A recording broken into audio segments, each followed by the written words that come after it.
안녕하세요. 해부생리 1학년 재택 수업을 시작하겠습니다. 오늘은 내장 감각에 대해서 공부를 할 텐데요. 그 내장 감각은 이렇게 우리가 자율신경 반사를 할 수가 있거든요. 근데 내장 그 감각이란 것은 내장의 점막, 분비선, 혈관 등의 수용 영역으로 하여 자율신경 계통의 구심성 신경에 의해 내장 기관의 변화를 감지하는 것. 이게 이제 내장 감각의 정의를 할 수가 있는데요. 내장 감각 중에서 이제 여기 중요한 내용이 나오는데요. 그 대뇌 피지까지 도달하는 것도 있지만 대부분은 척수와 뇌관에서 원심성 신경으로 전환되어 자율신경 반사를 형성한다. 이게 이제 아주 중요한 내용이거든요. 그러니까 우리가 이제 척수 반사를 떠올리시면 될 것 같아요. 많은 부분에서 우리가 감각신경이 척추를 타고 대뇌 피질까지 도달하는 것이 일반적인데 일부 이제 몸에 우리 일부 몸에서는 이제 내장 감각 같은 경우에 대뇌 피질까지 도달하는 경우보다는 대부분이 척수와 뇌관 수준에서 내단 단계에서 원심성 신경으로 전환이 돼요. 그러니까 전환이 되어 가지고 자율신경 반사를 형성한다. 이게 이제 내장 감각의 가장 큰 중요한 특징이라 할 수가 있겠습니다. 예, 그러니까 자율신경 계통의 구심성 신경이 이제 척수와 뇌관을 통해서 원심성으로 바뀐다는 게 여기 핵심적인 내용이니까 이 점 꼭 기억해 주세요. 오늘 공부하는 내용에 대해서 한번 좀 살펴보면요. 내장 감각의 구분, 종류, 분류, 이렇게 생각해도 되는데, 내장 감각은 크게 장기 감각과 내장 통각으로 나눌 수가 있거든요. 그러니까 이 두 개에 대해서 공부를 하겠고요. 그 다음에 내장 감각의 특징에 대해서는 이제 항상성 유지, 그 다음에 무감 현상, 그 다음 연관통에 대해서 공부를 하겠는데요. 특히 이제 연관통에 대해서는 여러분이 조금 더 깊이 공부할 게 있어가지고 교과서에 나오지 않는 내용을 좀 더 추가로 해서 공부를 하게 될 겁니다. 먼저 내장 감각을 구분해서 이제 장기 감각에 대해서 좀 알아보겠는데요. 장기 감각은 신체의 욕구를 표현하는 것으로 이 감각의 발생에 의해 생체는 욕구를 만족시키기 위한 행동을 하게 됩니다. 또 장기 감각에는 기하감, 그러니까 배고픔이겠죠. 갈증, 목마른 거, 요의, 이렇게 그다음 변의, 토기, 성욕 등이 있고요. 수용기는 자유신경 종말, 파치니 소체, 혈관벽이나 내장벽에 있는 압력 수용기 및 화학 수용기 등이 있다. 이렇게 되어 있거든요. 여기서 말하는 자율신경 종말, 파치니 소체는 지난번에 한번 다뤘던 내용이잖아요. 이 내용에 대해서 다시 한번 좀 제가 살펴보면요.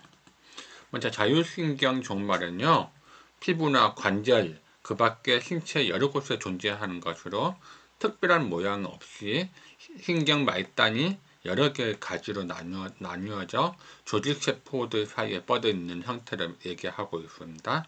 보통 자율신경 종말은 통각, 온도 감각, 촉각, 압각, 간지러운 느낌, 가려운 느낌 이런 것이 전부 다 어떤 자율신경 종말에 의한 것이다 할 수 있겠습니다. 그다음에 파치니 소체 이것도 지난번에 한번 다뤘죠. 여러 층의 피막으로 신경 종말에 싸고 있고 피부와 피하 조직 사이에 있는 피하 조직의 분포가 되어 있고요. 그러니까 그다음에 근막, 그다음에 골목, 그다음에 건초 수지, 이제 건초 수지 손가락 같은데 가장 예민하고 높은 압력과 빠른 움직임에 의한 진동 등을 감지하는 그런 호체가 바로 파치니 호체가 할 수 있겠습니다. 내장 감각의 특징을 이제 살펴보면요. 내장 감각은 제일 가장 이제 중요한 게 항상성을 유지하기 위한 거거든요. 내장 기관에 존재하는 감각 수용기들은 우리 몸의 항상성을 유지하기 위해서 존재를 하거든요.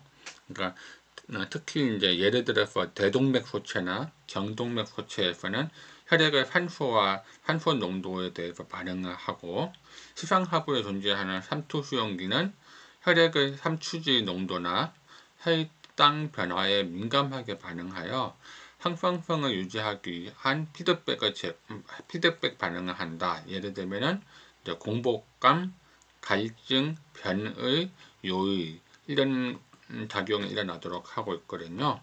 그러니까 시상하부에 이제 요게 뭐냐, 시상하부에 존재하는 삼투수용기는 혈액의 삼투지 농도, 이런 혈당 변화에 따라서 이제 다양하게 우리가 배가 고프다, 아니면 목이 마르다, 아니면 화장실 가고 싶다, 이런 어떤 욕구가 일어나도록 작용하는 것, 이것이 바로 항상성 유지인데 내장 감각의 중요한 특징이라 할 수 있겠습니다. 다음으로는 이제 무감 현상인데, 내장 기관이 좀 다른 기관에 비해 좀 둔하거든요. 그러니까 일반적으로 내장에는 감각신경이 적고 대부분의 구심성 자극은 감각화하지 않으면, 이게 무슨 말이죠?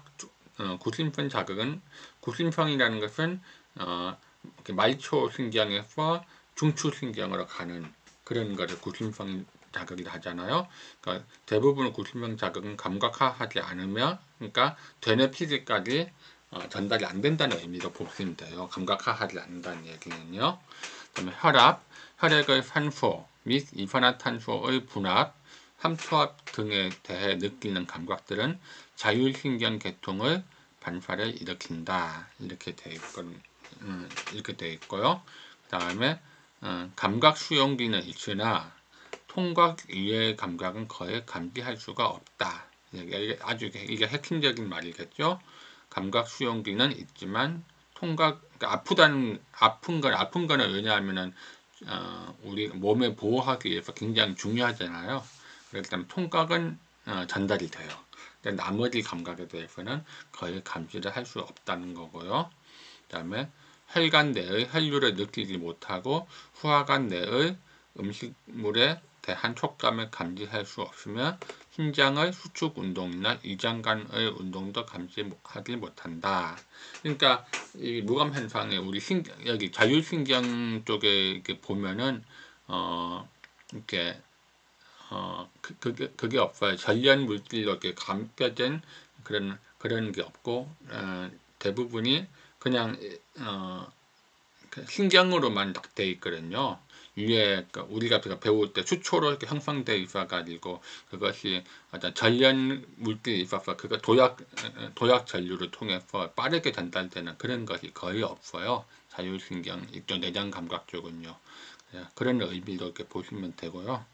그러니까 몸을 이렇게 유지하기 위한 항상성을 위한 그런 기능만 하고 있기 때문에 감각은 좀 다른 기관에 비해서 둔하다, 이렇게 보시면 될 것 같습니다.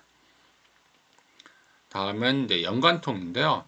사실은 이제 우리 안마를 하시는 분들 입장에서는 연관통이 가장 중요해요. 이게 한번 연관통에 대해 한번 살펴볼게요.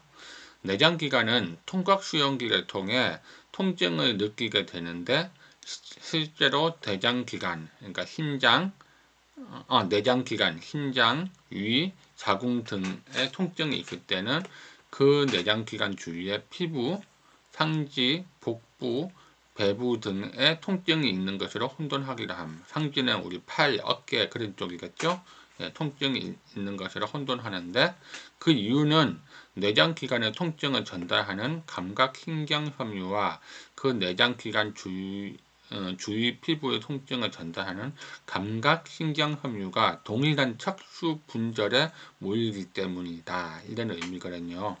그러니까 우리가 보통 안마를 할 때 보면은 어디가 아프다, 어깨가 아프다 이렇게 하시는데, 어깨가 아픈 이유가 어깨 근육이 이렇게 단축이 되거나 이렇게 건축이 됐을 경우에 아플 수도 있고, 그보다 더 근본적인 원인으로는 이제 내장 기관이 이렇게 내장 기관에 문제가 생겼는데 그것이 그 같은 그 감각신경 섬유를 공유하고 있다는 이유로 그 근육이 아픈 경우거든요. 그런 경우는 아무리 안마를 하더라도 사실은 효과가 없어요. 왜냐하면 근본적인 원인은 내장에 문제가 생겼기 때문에 발생한 거거든요.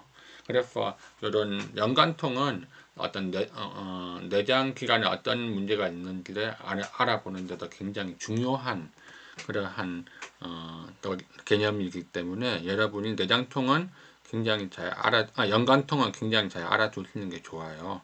그 다음에 특수 분자 내에서 내장 기관의 통증 자극이 피부의 통증을 전달하는 감각신경을 자극하게 되고 이 메시지가 뇌에 전달하기 때문에 대뇌는 내장 기관 주위 피부에 통증이 있는 것을 느끼게 된다. 그러니까 이거는 대뇌의 착각이겠죠. 예, 대뇌가 어떤 그 내장 기관의 통증 자극을 이제 피부 통증을 잘못 이제 인식을 하게 되는 거야. 그러니까 피부나 근육 쪽으로. 따라서 우리가 그러니까 어깨가 아파도 그것이 단순한 어깨 근육에 문제가 생긴 거라기보다는 내장에 문제가 생겼다. 그 내장에 문제가 생겼을 가능성도 동시에 고려를 해서 아무리 풀어줘도 어깨가 계속 아픈 분들이 있거든요. 그런 분들은 그러니까 신장, 위장 뭐 그런 쪽에 문제가 있지 않을까 이렇게 생각을 하게 되는 거죠. 감각신경류를 가진 심장 통증을 왼쪽 팔과 어깨가 아픈 것으로 혼돈한다. 이게 조금 전에 제가 얘기한 거죠. 예, 그런 것처럼 심장이 아픈데 왼쪽 팔하고 어깨가 아픈 거예요. 그럴 경우에 아무리 어깨를 우리가 안마를 해서 풀어주더라도 심장이 더 좋아지는 것은 힘들죠. 왜냐하면 근본적인 어떤 심장의 통증을 우리가 알아내야 되는 것처럼요. 네. 뇌의 착각 연관통에 대해라고 봤는데요. 우리가 이제 좀 더 그 연관통에 대해서 좀 더 우리가 조금 자세하게 좀 알아볼 필요가 있을 것 같아요. 그래서 어떤 내장 그 감각의 내장 기관에서 문제가 생길 때 어느 부위가 아픈지 거기에 대해서 한번 살펴보도록 할게요. 먼저 우리가 식도의 경우는 식도는 목 부근에 있지만 신경이 왼쪽 어깨 앞부분과 연결되어 있거든요. 그래서 어깨 주변에서 먼저 통증이 나타나는 경우가 많아요. 그래서 우리가 아까 심장도 어깨가 아프다 했죠. 식도도 어깨가 아파요. 그러니까 비슷한 부위가 아픈데 그것이 심장일 수도 있고 식도일 수도 있는 거거든요. 그래서 어깨 주변 통증이 있을 때는 역류성 식도염, 감염성 질환, 종양 같은 식도 질환을 의심할 필요가 있고요. 심장은 왼쪽 가슴이 아프면 이제 심장에 이상이 있다고 생각할 수 있는데 초기에는 왼쪽 팔 안쪽, 왼쪽 손바닥, 새끼손가락에 통증이 발생해요. 그러니까 우리가 초기에 심장이 예, 치료가 가능하다 할 때 우리가 그 전조가 뭐냐면은 왼쪽 팔 안쪽, 그 다음에 왼쪽 손바닥, 그 다음에 새끼손가락 이렇게 통증이 있으면 이게 심장에 이상이 있는 게 아닌가 이렇게 의심을 할 수가 있는 거예요. 그래갖고 만약에 새끼손가락이 아프다 그러면은 협심증, 심근경색증, 동맥경화증 같은 질환을 의심해 봐야 하거든요. 그러니까 왼쪽 팔 안쪽, 왼쪽 손바닥 되게 중요한 부분이니까 여러분이 이제 어떤 협심증이나 심근경색 같은 걸 예방하기 위해서 미리 그런 부분들을 좀 예민하게 그렇게 한번 느껴야 할 필요가 있을 것 같아요.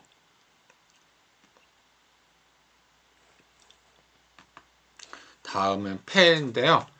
양쪽 가슴에 위치한 폐에 문제가 생기면 우측 견갑골 부분, 목이나 어깨의 왼쪽 부위 또는 기침과 가래를 동반한 목의 앞쪽에 통증이 발생하고요.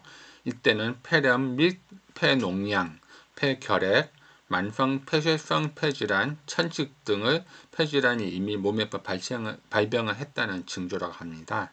그러니까 제일 중요한 게 우측 견갑골 부분, 그 다음에 목이나 어깨 왼쪽 부위, 이렇게 목 앞쪽의 통증 이런 것을 잘 좀 살펴볼 필요가 있을 것 같고요. 간의 경우는 이제 간암, 간염, 지방간 같은 간 질환이 발병했다면 오른쪽 어깨에 통증이 있어요. 이것도 오른쪽 어깨거든요. 그러니까 좀 어떻게 보면 한 가지 부위에 여러 가지 내장에 의한 통증이 발생을 하기 때문에 사실상 어디가 아프다 해서 어느 기관에서 뭐가 문제가 있는지는 이렇게 확실하게 알 수는 없어요.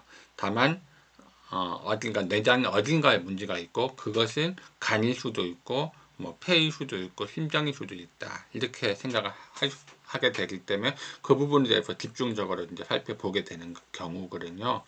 간 아래쪽 실개의 경우는 실개에 담석이 생기면 간이 있는 오른쪽 배보다는 오른쪽 어깨 뒤쪽에 통증이 발생한다고 합니다. 다음에 위 11지장 같은 경우에 위궤양이나 11지장 궤양이 걸리면 척추 바로 왼쪽 편에 따라 계속적인 통증이 발생한다고 하거든요. 척추 왼쪽 편 그쪽에 그러니까 척추 기립근 그쪽이겠죠. 예, 그쪽에서 이제 통증이 발생하게 되고, 그다음에 췌장의 경우는 췌장에 염증이나 궤양이 생길 경우 우측 견갑골 아래와 허리 부분, 그러니까 견갑골 하각 부분이겠죠. 하각 부분하고 그다음에 허리 중간 부분에서 통증이 발생하면은 췌장에 염증이 생겼다 이렇게 알 수가 있는 거고, 우리 여기가 이제 이 하각 부분하고 하면은 굉장히 아픈 부분 많이 있다 보면 이제 그런 생각이 많이 들거든요. 이분 혹시 췌장에 이상이 있는 경우가 아닌가 이렇게 생각하기 때문에 한번 안마를 할 때 주의 깊게 관찰할 필요가 있고요. 마지막으로 심장에 이상이 생길 경우에는 우리가 이제 심장에 문제가 생기면 심장이 위치한 부분이 배 부분이잖아요. 배 부분이 아니라 허리에 강한 통증이 발생하잖아요. 그 다음에 남자들 같은 경우에 나이가 되면 심장이 약해지면은 보통 들짐을 지는 이유가 있는데, 그것도 보면 심장이 약해지기 때문에 그 부분에 대해서 이제 좀 이렇게 들짐을 진다고 하더라고요. 또 양 허벅지 바깥쪽이나 안쪽에 따라 통증이 나타나면은 급성 심장염, 급성 간질성 신염, 심장결석 등을 의심해 볼 수가 있는데요. 그러니까 양 허벅지 바깥쪽, 그러니까 바깥쪽 외측이겠죠. 그다음에 안쪽에 따라서 통증이 나타나면은 거기가 이제 심장염을 의심할 수 있다. 허벅지까지도 우리가 왜냐하면은 우리가 요추 3번, 4번, 5번 부분이부터는 이제 말초신경이 시작이 되잖아요. 그러니까 좌골신경 시작이기 때문에 그것이 대퇴부 쪽으로 가서 허벅지 바깥쪽하고 안쪽을 따라서 통증이 나타날 수가 있다고 하는 겁니다. 이처럼 이렇게 우리가 근육이나 어깨, 그다음에 다리를 통해서 내장 감각에 어떤 문제가 생겼는지, 그러니까 내장은 계속 신호를 보내거든요. 아프면 여러 부분으로 신호를 보내고 있으면 그거를 우리 뇌가 이제 어떤 착각을 하게 되는데, 사실상은 이제 그런 걸 통해서 좀 근육 문제뿐만 아니라 내장 문제까지도 우리가 좀 더 알 수 있으면 더 좋을 것 같습니다. 예, 이상으로 오늘 내장 감각에 대한 수업을 마치겠습니다. 이렇게 과제를 하다가 궁금한 거나 잘 모르겠는 부분이 있으면 언제든지 저한테 톡을 주시면 연락 드리겠습니다. 예, 감사합니다.